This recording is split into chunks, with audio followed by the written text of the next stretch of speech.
ਇੱਥੇ ਕੀ ਕਰਦੇ ਪਏ ਨੇ? ਗੋਟੀ ਖੇਡਦੇ ਪਏ ਨੇ। ਇੱਕ ਮੈਨੂੰ ਬੰਦੇ ਦੱਸਿਆ ਵੀ ਉਹ ਖੂਹ ਦੇ ਵਿੱਚ ਖਜ਼ਾਨਾ ਹੈ।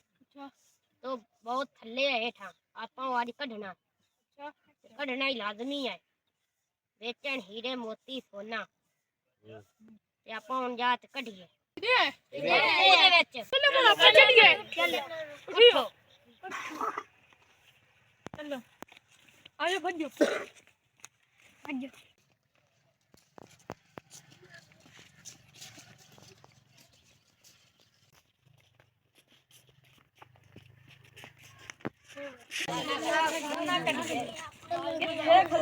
आयो कुएं ते बहुत पुराना कुएं दे थल्ले सोना है। अच्छा अच्छा नहीं कुछ मोड़ के में ये बाल्टी नाल आपन नु कढना ए तो बड़ा थल्ले कढसा है। अच्छा मोड़ा बाल्टी ना चा रही है बाल्टी जानी पसी रस्सा घाट पे कढसा हां बाल्टी छोटी बालो खा बाल्टी पई रस्सा भालना पसी। अच्छा हां रस्सा की तो बाल गया रस्सा देख लो दुबारा सेवा जो है आ कच्ची ओरा लाया बाल्टी ना बाल्टी लाया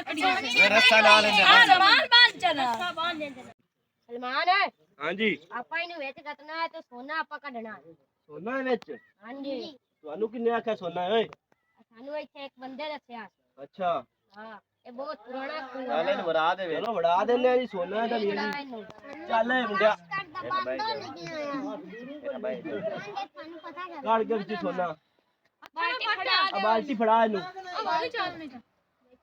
ਐਲਾ ਬਾਲਟੀ ਬਾਹਰ ਕੇ ਕੱਢ ਤੋ ਲੈ ਇਹ ਮਿੱਟੀ ਬਾਹਰ ਅਰੇ ਕੱਢ ਬਾਬਾ ਜੀ ਬਾਲਟੀ ਚਾਲ ਬਾ ਬਾਹਰ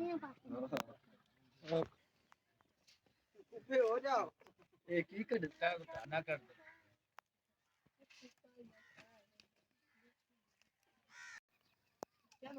ਧੋਣਾ ਕੁਝ ਨਹੀਂ ਲੈ ਛੱਡ ਆਈ ਨਾ ਬੰਦੇ ਨੂੰ ਹਸਪਤਾਲ ਲੈ ਜਾ ਨਿਕਾ ਬਾਹਰ ਜਲਦੀ ਕਰ ਜਾ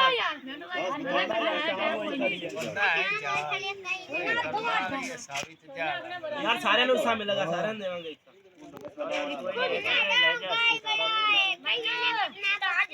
ओ कितने खड़ा दे आज खड़ा है भाई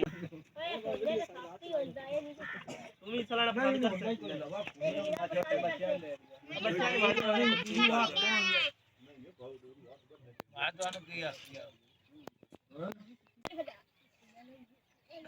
मैं सच्ची है मैं जल्दी जल्दी काट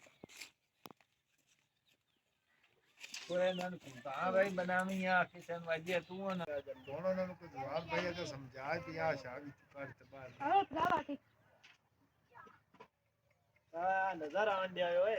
हां सोने का ले आंदा पे ये तो संदूक निकलदा पे विच वाले फ्लैश का बंद होने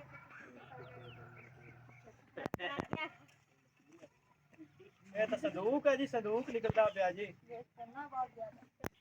हां हुन निकल गया जल्दी काट जल्दी इधर खला 2 मिनट बाद काट यार एक जना बाल्टी चुक तू की और एक जना निकला जाना ही बहुत है आज खजाना निकला जी खजाना खजाना आ गया मेरा ओ खोज ओए सुकून सुकून सारे बैठ जाओ थल्ले बैठ जाओ एक जगह ले लो बैठ जाओ थल्ले बैठ जाओ चेक करने आए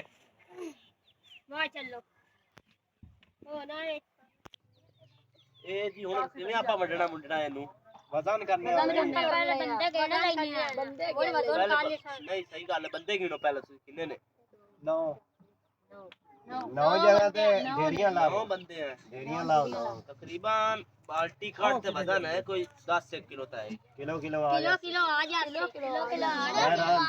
9 बंदे नहीं आए किलो बात एक बंदे राम कट्टा नाले लुआ बाच दिखा 2 किलो चलो बच्चा जो ने कटिया उन्हें पवावा दे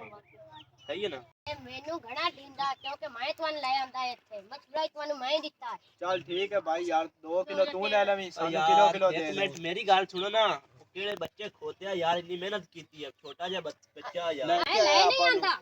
ਆਪਾਂ ਨੂੰ ਕੋਈ ਪਤਾ ਸੀ ਆਪਾਂ ਤਾਂ ਖੇਲ ਰਹੇ ਸੀ यार ਉਹਨੇ ਦੱਸਿਆ ਹੀ ਹੈ ਨਾ ਦੱਸਿਆ ਹੈ ਸਾਰੀ ਮਿਹਨਤ ਹੀ ਹੁੰਦੀ ਬਣਦੀ ਹੈ ਉਹ ਐਡਾ ਬੱਚਾ ਨੂੰ ਖੁਦਾਈ ਕਿੰਨੀ ਕੀਤੀ ਯਾਰ ਉਹਨੂੰ ਕਿਲੋ ਦੇ ਰਹੇ ਆ ਨਾ ਉਹ 14 ਲੈ ਕੇ यार किलो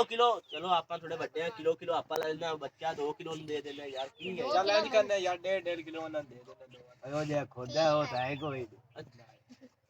किलो ਨੂੰ ਫालतू ਦੇ ਦਿੰਦੇ ਆ 10 ਕਿਲੋ ਨੂੰ हाँ ये हो गया 2 किलो ला यार लेंगे ठीक है मैं चलो बड़ा किलो ही सही है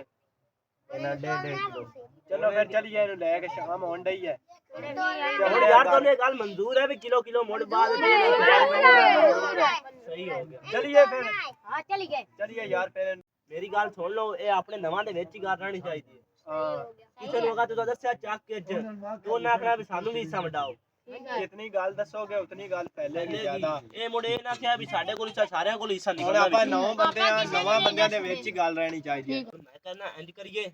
ਇਹ ਆਪਾਂ ਵੰਡਸਾਂ ਸੁਬਾ ਇਹ ਹੁਣ ਤਾਲਾ ਲਾ ਦੇਣਾ ਮੈਂ ਅੰਦਰ ਰੱਖ ਦੇਣਾ ਤਾਲਾ ਕੋ ਲਾ ਦੇਣਾ ਤੁਸੀਂ ਸੁਬਾ ਆ ਜਾਵੇ 8 ਵਜੇ ਸਕੂਨ ਨਾਲ ਕਿਸੇ ਬੰਦੇ ਨੇ ਦੱਸਣਾ ਤੁਸੀਂ ਕੋਈ ਗੱਲ ਨਹੀਂ ਕਰਨੀ ਭਾਈਜਾਨ ਬਹੁਤ ਮਿਹਨਤ ਕੀਤੀ ਅਸੀਂ ਤੇਰੇ ਹੁਣ ਅਮਾਨਤ ਤੋਂ ਰੱਖ ਰਹੇ ਹਾਂ यार ताबेदार कोई मसला नहीं आपा वो जी अमानत की खयानत कदे नहीं की ਚੱਲ ਠੀਕ ਹੈ ਫਿਰ ठीक है ਚੱਲਦਾ सुबह 8 बजे आज वे किसी और बंदे नहीं पिंड दसना तुसा 8 ही आमना है ठीक है सही है सही हो गया ਅਸੀਂ ਜਾਣੇ ਆ ਅਸੀਂ ਮੰਨ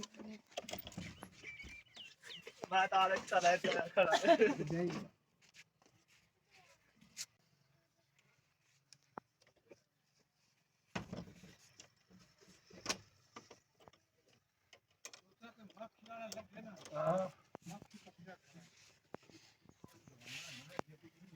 ਚਲੋ